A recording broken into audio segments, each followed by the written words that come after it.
So the Bohr model really has atoms behaving more like particles, right? Like little miniature planets orbiting. So Louis de Broglie proposed in 1924 that particles can have wave-like character in addition to their particle character. And so we most clearly see the wave nature of electrons in electron diffraction. We've talked about light diffraction,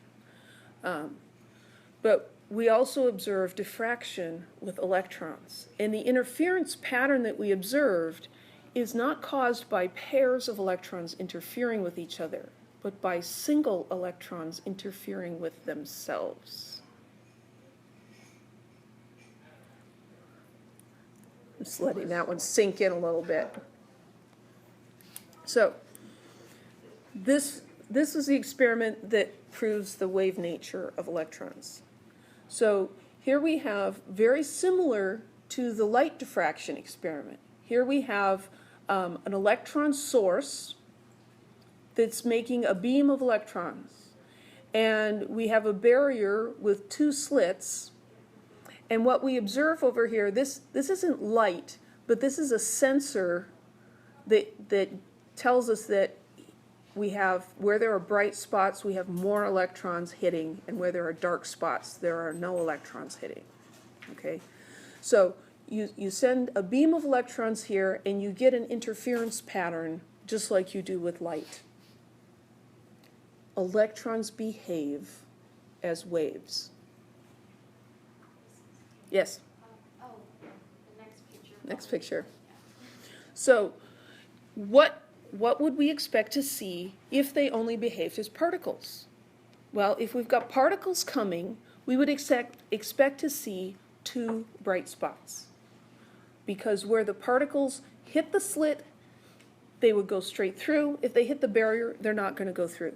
They either go through or they don't. And so this is what we would expect if we have particle behavior of electrons.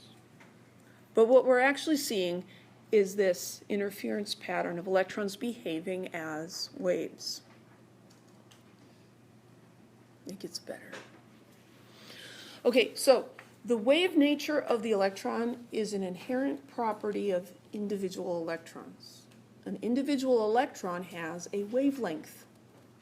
And de Broglie predicted the wavelength of a particle is inversely proportional to its velocity. So this is the de Broglie relation. The wavelength is equal to Planck's constant divided by the mass times the velocity.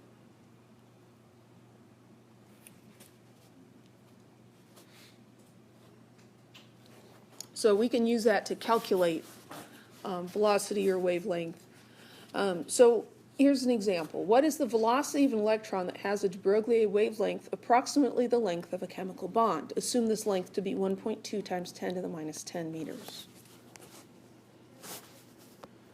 Okay, so they're saying the wavelength is 1.2 times 10 to the minus 10 meters.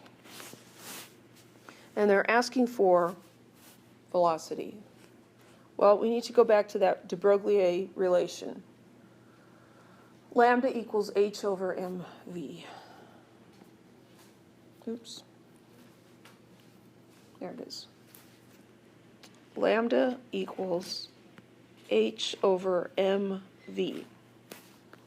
And h is 6.626 times 10 to the minus 34 joule seconds.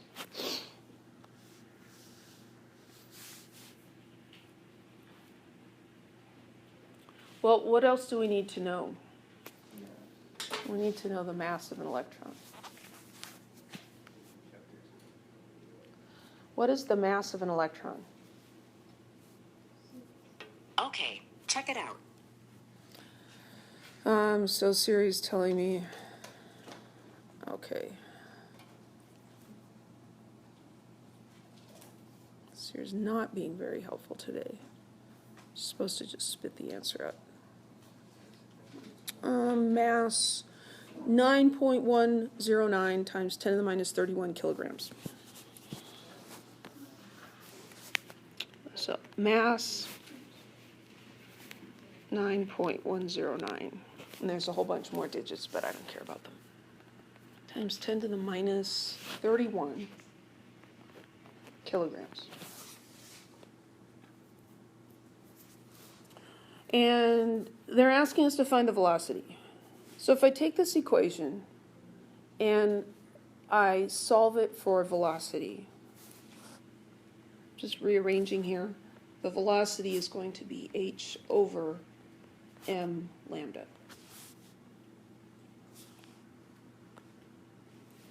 So h, 6.626 times 10 to the minus 34 joule seconds, divided by the mass, 9.109 times 10 to the minus 34, it's 31 kilograms. And then I've got 1.2 times 10 to the minus 10 meters. Poor planning. That looks like a unit fruit salad. Joules seconds per kilogram meter. What the heck? 1 joule, do you remember what that is? I think it was a kilogram meters squared per second. So, or is it second squared? Siri. What is a joule? She's not going to do that. Okay, check it out. Yeah, fine. Yeah, wrong kind of joule. Pause. Okay. So, meter squared per second squared. So let's do the math here and then work out the units. 6.626 times 10 to the minus 34 divided by 9.109 times 10 to the minus 31 divided by 1.2 times 10 to the minus 10. And I'm getting 6, this would have 2 sig figs. 6.1 times 10 to the 6. So velocity is 6.1 times 10 to the 6th. And then my units here, instead of joules, Instead of joules, I'm going to write kilograms meters squared per second squared. So I've got joules, and I've got seconds, and then it's divided by kilograms in meters. So the kilograms cancel. One of the meters cancels with that one, and one of the seconds cancels with that one, and I end up with meters per second.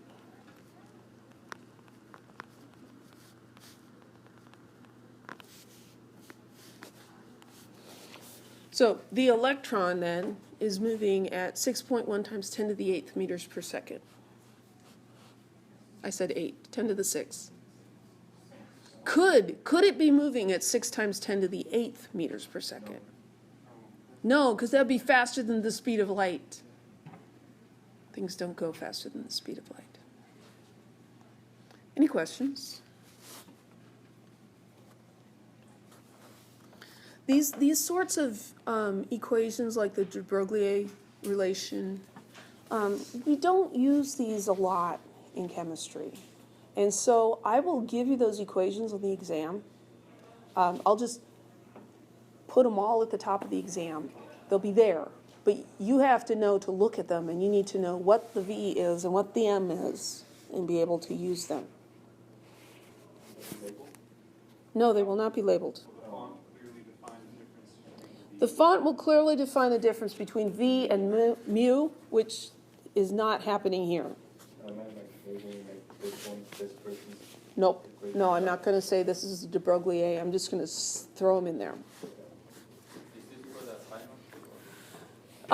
For the final, we will have some practice with old retired versions of the final exam, and so you'll get to see the sorts of things that they give you. They do give you a periodic table and some of the equations and constants. Okay, so the uncertainty principle. Make sure I didn't skip anything. No, I didn't. So when you try to observe the wave nature of the electron, you can't observe its particle nature, and vice versa. And this is what Schrodinger's cat experiment is kind of about.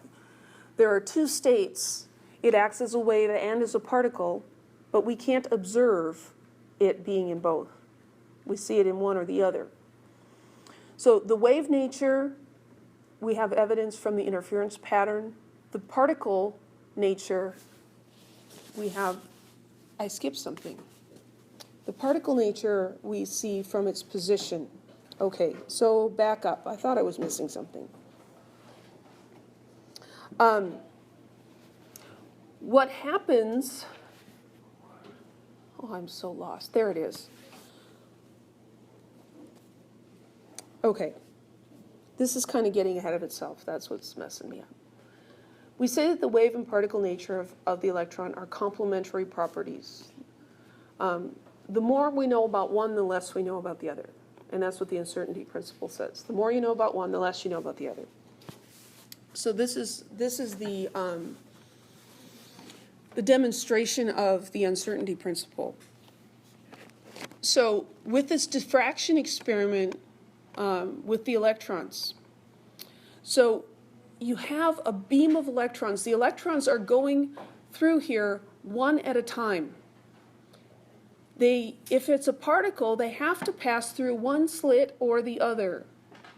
If we put a laser beam here, we can discover which slit the electron is passing through. But in the process of doing that, we force it to act like a particle. Without the laser, you see an interference pattern. You put the laser on, you see two spots. Isn't the laser beam, isn't that acting like a wave and a particle too? Yeah, but it's the laser beam. The only thing the laser beam is doing here is showing us which slit the electron goes through. When it's acting as a wave, we can't tell which slit the electron is going through. The electron is interfering with itself. Just craziness, right? Yeah, wow. So this is Heisenberg's uncertainty principle. He actually quantified this. We're going to talk about it, but we're not going to do a whole lot with it. So x is the position of the electron. Where is the electron? Delta x is the uncertainty in the position. V is the velocity. Delta v is the uncertainty in the velocity. So if we take the uncertainty in the position times the mass times the uncertainty in the velocity, that will always be greater than or equal to h over 4 pi, Planck's constant again. What this tells us is that the smaller the uncertainty in the position is, the larger the uncertainty in the velocity, and vice versa. We can't know both of them precisely.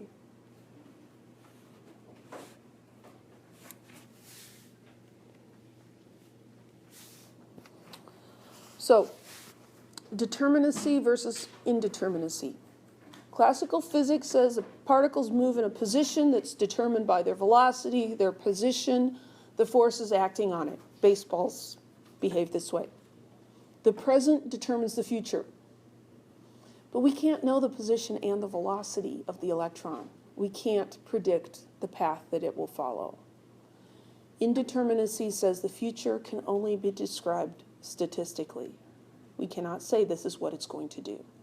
The best we can do is describe the probability that the electron will be found in a particular region, the probability that it will have a particular velocity. So we use a lot of statistical functions and some really high-level math to make up these probability distribution maps. The good news is we don't have to understand all the math to get through this part of chemistry and understand what we need to know.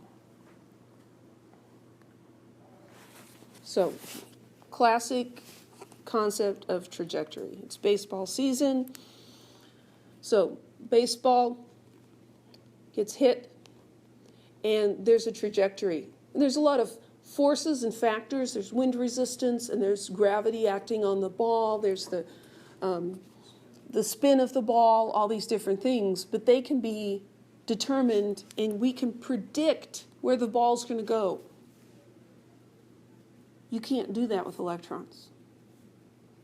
Electrons do act as particles sometimes, but you can't predict where they're going. So, you've got a good pitcher. He can pitch the ball same way every time. It's going to go over the plate into the catcher's glove. If you could pitch an electron, which you can't, but if you could pitch an electron, pitch it exactly the same way every time, it will go in different places. I think of electrons as really ornery little critters, and they just will not be defined. You cannot put me in a box, right? I'm going to be unpredictable. And so we could measure where the electron hits, and we can draw probability circles that, 70% of the time it's within here, and 20% of the time it's within there. And we can come up with this map of a quantum mechanical strike zone, number of pitches, distance from the center of the strike zone. We're going to see that it's more frequently towards the middle, but sometimes it's quite a distance away. Any questions about that? Yes? Yeah, I can't understand why the electron can act like that. Like, how come if you were to throw it straight out, there's not any predictable pattern? Like, what's causing it to be like that? Because it's a wave and a particle at the same time. And so, on some level, an electron can be in two places at once. That's disturbing, isn't it?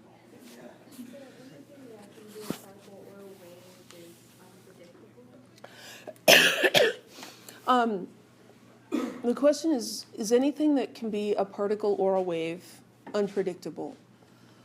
That's a good question. Because light has wave properties and particle properties, right? And yet light is not as unpredictable as an electron. It's a good question. I'm not sure about that. Another one, if the electrons behave the way they do because of, themselves, Mm-hmm. why don't we, what's that word, dissect it or figure out why it's acting the way it does? Like, can't you split it even if it's too small? Like, is there any way you can... Well, one of the hard things about dealing with electrons is that they are so incredibly small. I mean, we have a hard time getting any sort of a picture of an atom, right?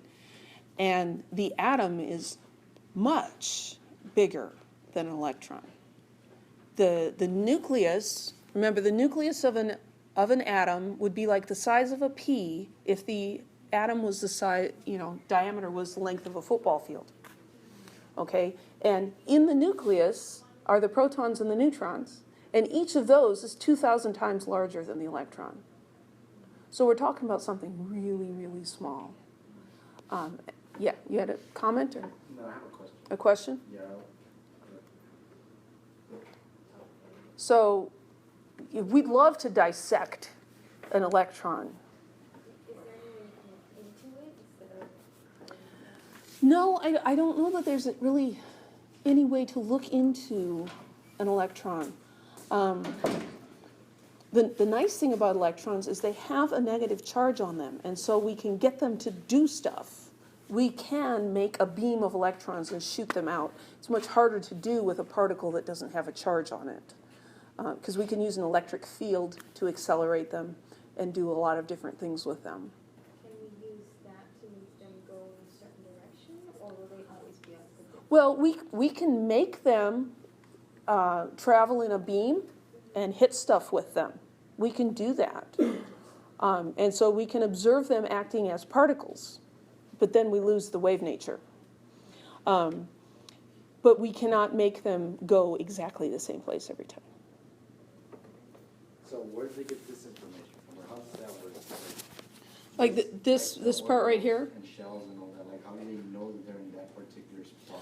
Well, this really is just an illustration of how you would, instead of a classical trajectory of a baseball, where you can define where it is at any given time.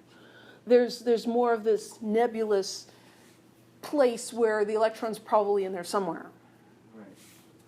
Well, I mean, like, okay, because I know we have, like, I don't want to call it a microscope, but the thing that measures atoms. Mm-hmm. It's a scanning tunneling electron microscope. There you go. So that big microscope, they Mm-hmm. can see atoms barely. How, like, because I've seen models of atoms and how they know that they're in certain shells and orbitals or whatever. How do they know that they're there? Like, what experiment went Well, to figure that? You know, from the emission spectra of different elements, we can measure the energy difference between different levels, Okay. right? So we can do that. That's not really a problem. You guys are asking some really good questions or really hard questions. Yeah. And, you know, there's a whole aspect of chemistry called physical chemistry where they're more interested in things like this. And then even particle physicists are interested in things with, you know, the different particles that are within atoms. Yeah. It's kind of like my thought process that I hope it's correct. So if you shine an electron beam with two slits and they seen as particles, and you know there's a high concentration of that Right. spot where it's hitting the plate. Yes. That's where you see them as a particle. But when you see them as a wave, as it dissipates away from that center, less and less hit. There's less and less. So, collisions with yeah, that. so that's where you get the when you see the wave nature of electrons, you're going to get this diffraction pattern. And just like with the light, the intensity falls off as you get farther and farther away along this screen.